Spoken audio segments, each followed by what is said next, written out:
Danas radimo na jednom HR primjeru gdje ćemo raditi selekciju životopisa i kandidata za jedno radno mjesto uz pomoć ChatGPT Worka koji će nam pomoći da kroz nekoliko promptova dobijemo konačno strukturiranu tablicu rezultata koja će nam pomoći u daljnjem selekcijskom postupku. Za početak idemo vidjeti kako izgleda sama aplikacija ChatGPT-a.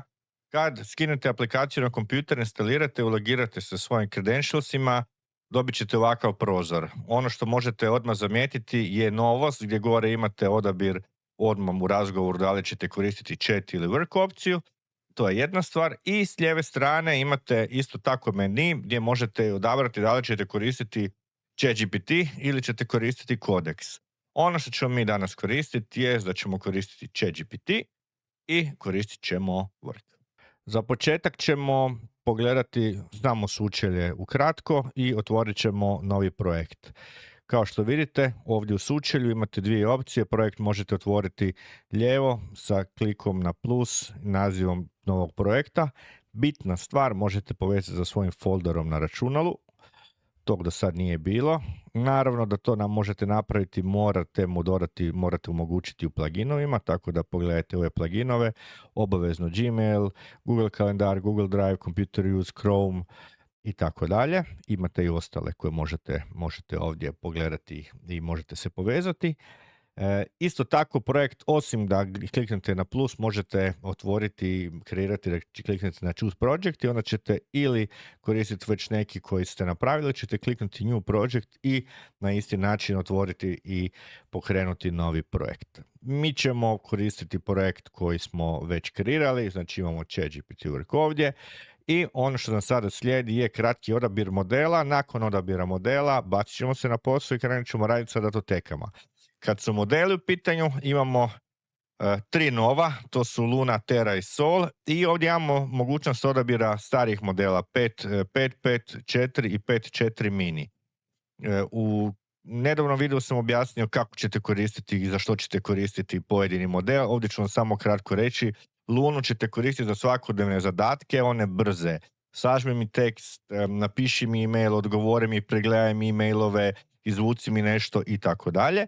Teru ćete koristiti za malo složenije zadatke, kad već on mora napraviti neki konkretni posao u smislu analize više dokumenata, više izvora, pretragu i tako dalje. A Sol ćete koristiti za onaj konačni krajnji dio gdje ćete raditi evaluaciju i gdje ćete zapravo raditi sa više izvora, kompleksnije zadatke i zadatke koje zapravo bi od vas zahtijevali puno veći angažman u odnosu na ova prva dva spomenuta. Mi ćemo za početak odabrati Teru i radit ćemo sa Terom. I još jedna stvar koju morate znati da je nova sada u ovom novom modelu 5.6, a to je da imate razinu efforta, odnosno napora koji će ChatGPT koristiti dok radi za vas, a to je znači light, medium, high, extra high i ultra. I imate speed, da li će raditi standardno ili po 1,5 brže od standardnog načina rada. Bitno je znati da sve što prelazi, pogotovo na Sol modelu, iz high, extra high, pogotovo ultra, će vam pojesti jako puno resurse, može vam se dogoditi da vrlo brzo ostanete bez tokena i da morate nadokupiti vaše kredite. Tako da tu budite oprezni. Krenite sa medium ili sa high na bilo kojem modelu, a tek onda za neke možda završne stvari koristite ovaj najjači effort i taj najjači reasoning da dobijete onda najkvalitetniji i najbolji mogući odgovor od ChatGPT-a. Za potrebe samog zadatka ja sam pripremio naprijed, znači opis radnog mjesta, pripremio sam životopise, promptove koje ćemo koristiti i zapravo na taj način ćemo se ubrzati i možemo odmah početi raditi. Prvo što ću napraviti je daću mu dokumentaciju opisa radnog mjesta i životopise i daću mu prvi prompt da vidimo kako će nam odgovoriti. Zadao sam mu dokumentaciju, znači iz foldera sam ubacio i zadajem mu prompt koji sam pripremio. Znači Terra Medium nam je trenutni model koji ćemo koristiti i kliknut ćemo da krene raditi. Bitna stvar koju morate znati da će vaš ChatGPT, ako već mu niste aprovali, pitat će vas da vam apruva da može doći do samog foldera i može pročitati dokumentaciju. Evo, ja ću mu tu kliknuti da može i on će nastaviti dalje raditi. Evo nam rezultata. Radio je 10 minuta, tako da to je jedna stvar na koju se morate pripremiti, da ovi modeli rade i duže vremena, neće vam dati instant uvijek odgovor, tako da to znate. I evo ga, on nam je iz samih životopisa, odnosno opisa radnog mjesta, formirao kriterije, to je ono prvo što smo htjeli napraviti, da nam izdvoji najbitnije kriterije za ovo radno mjesto, kako bi mogli raditi cross-reference sa samim životopisima i na taj način zapravo naći najpovoljnijeg, odnosno najpoželjnijeg kandidata od onih koje smo dobili. I ovdje smo dobili zapravo kriterije, dobili smo što moramo provjeriti u svakom životopisu i što moramo tijekom razgovora sa svakim od kandidata još provjeriti. Sad ćemo mu dati drugi prompt da vidimo kako će napraviti usporedbu samih životopisa i samog radnog mjesta, odnosno ovih kriterija. Evo ga, drugi prompt je tu, sad ćemo ga pustiti da radi i idemo vidjeti šta smo dobili.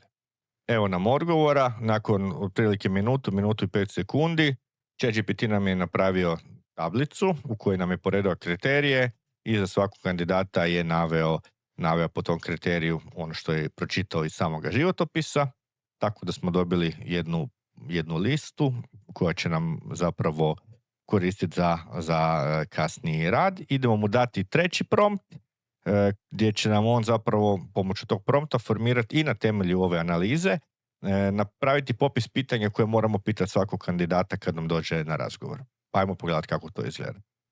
Evo, stavio sam prompt i idemo vidjeti šta ćemo dobiti za rezultat. Ovog puta odgovor je došao praktično odmah, nismo morali ništa čekati i za svakog od kandidata A, B i C ChatGPT nam je formirao 5 ključnih pitanja koje moramo svakog pitati na samom razgovoru za posao kako bismo dobili konačan uvid u njegove sposobnosti, zapravo mogli donijeti neku konkretniju odluku o zapošljavanju. Ono što nam ostaje za kraj da napravimo izvještaj o ome i napravit ćemo ga i u Wordu i Excelu i vidjet ćemo kako nam zapravo izgleda i njega ćemo koristiti, odnosno njega bismo koristili u kasnijem radu za onu fazu kad nam kandidati dolaze na selekciju i odnosno na razgovore. Prompt je tu. Sad, pošto smo došli u finalnu, onu završnu fazu, ovo je trenutak u kojem možemo promijeniti model iz stereo u sol, da bismo dobili još onaj, ajmo reći, završni touch u samom radu, gdje nam je potreban možda još malo napredniji model. Tako da bi tu mogli promijeniti, znači, iz stereo u sol, staviti na high effort i kliknuti da vidimo šta ćemo dobiti kao rezultat. Rezultat nam je došao u formi kratkog izvještaja ovdje u ChatGPT-u. Imamo kriterije radnog mjesta, imamo tablicu za usporedbu pojedinog kriterija, odnosno kandidata po pojedinom kriteriju. Imamo otvorena pitanja za svakog kandidata koje treba provjeriti prije zapošljavanja i predložene daljnje korake za rad. Ono što ćemo sad još napraviti je da ćemo mu dati ćemo mu prompt kratki da nam to spusti još u Word i Excel, da možemo downloadati da imamo u fizičkom obliku. Evo ga, stavio sam u kratki samo prompt, kreiraj mi Word dokument i Excel dokument iz ovoga i ono što sam napravio da sam mu smanjio, vratio sam ga na teru, jer nije potrebno da za ovaj dio koji je zapravo samo, ajmo tako reći, nekakav copy-paste, da trošimo tokene i trošimo jači model. Idemo to pokrenuti, idemo vidjeti šta ćemo dobiti kao rezultat.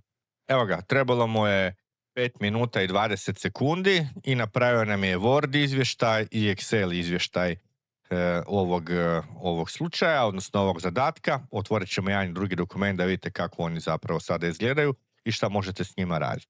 Evo nam Worda, radni izvještaj za selekcijski tim, znači evo ga, imamo dokument na 2 stranice o ovome što smo radili, što smo pisali i ovom što smo dobili. Znači imamo jedan kratki lijepi izvještaj, idemo sad pogledati kako izgleda tu u Excelu i evo dokumenta u Excelu, ima 4 šita, ovo nam je prvi, znači ima kratki sažetak, usporedbu svih kandidata, pitanja za razgovor za svakog kandidata i popisane daljnje korake koje treba napraviti.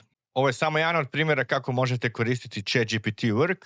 Ako želite naučiti više kako koristiti za neke druge poslovne zadatke, javite nam se i priključite nam se na jednom od naših webinara koje možete vidjeti u opisu videa. U ovom primjeru smo koristili izmišljene podatke i radnog mjesta i samih životopisa kandidata. Ono što je ključno reći je da će vam AI pomoći u radu, ali neće odlučiti umjesto vas. Tako da na vama je uvijek ta zadnja odluka i to je ono što uvijek morate znati. On vam štedi vrijeme na način da za vas odradi jedan dio posla, ali ona konačna odluka mora uvijek biti na vama.